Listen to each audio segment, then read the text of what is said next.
Rosetta Halverson, my memory is just, I was probably 9, 10 years old. Just remember when, after church on Sundays, my family would take us to Harper's Ferry, to the river, and we would drive past Emma Big Bear's house, and she'd just be sitting there, and she would just be sitting there, and I just felt such a connection to her. I don't know her, you know, I've never met her or anything, but I too, like Richie Toll was talking about, just love the American Indians and have such great respect for them, and it's just always intrigued me, that history, and so I just have this connection with Emma. And my family actually has the winery in Marquette, and so that is Emma Big Bear's home. So, you know, another connection, I guess. It's the rightmost building, and it's where she lived last before she went to walk on to Northgate and passed away in '68. So I've enjoyed getting to know her great nieces, and we actually did a tribute to Emma Big Bear at the winery, and I was just standing there at the winery steps one day, and Mary Jo Pierce owns the hardware store across the street, and I said, gosh, I just wish that we could get to know some of Emma Big Bear's relatives. I mean, they're even out there. And she says, oh yeah, I went to school with Ollie Decorah, you know, in Marquette at the high school.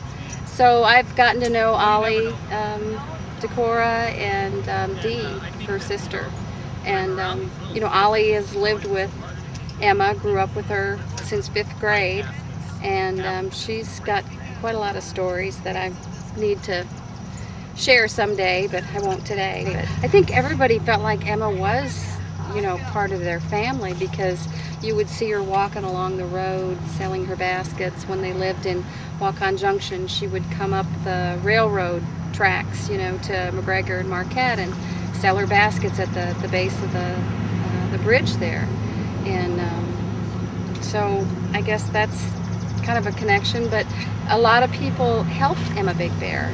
My friend Ralph Pierce, he just passed away last December. He was 97 years old, and I do have him on videotape telling stories about how he helped Emma in Marquette. When she moved to Marquette, that was the first time she'd ever been around running water. And so she had problems here and there, and he and the landlord would go over there and care for her, and the Marquette Cafe would give her food, you know, at night, and there was a little drive-in next to it at her home. So, I mean, people just cared for Emma. The people in McGregor also, they would sell her baskets for her. You heard the one lady say at the pharmacy and at HWC Elwell's place.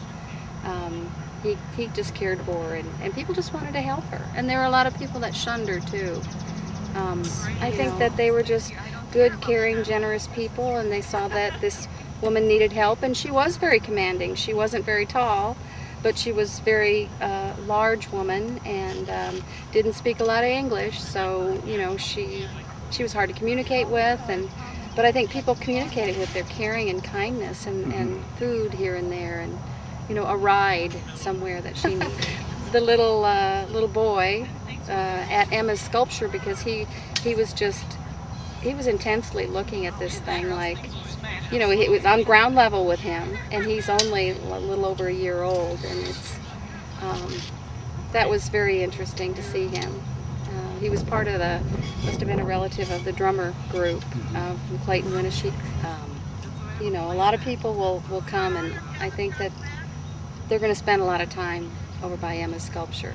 And I said before, you know, she was born in the 19th century. She was born 7 years before Custer's last stand. Hard to believe. She lived most of, you know, the 20th century.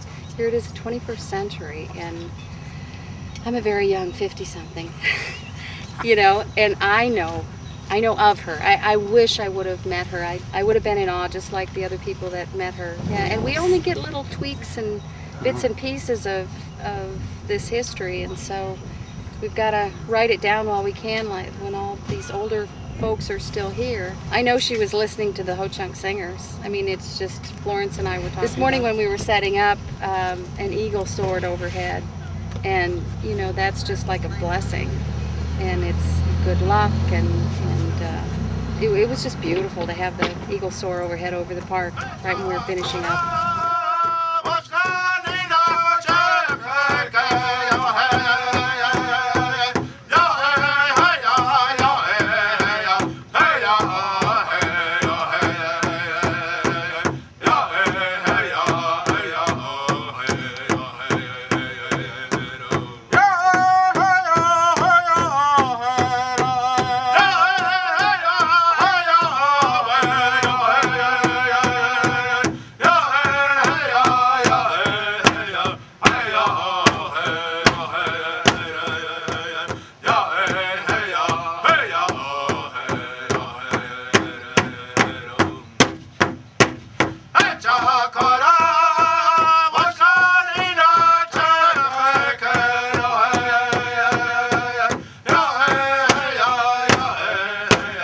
Hey,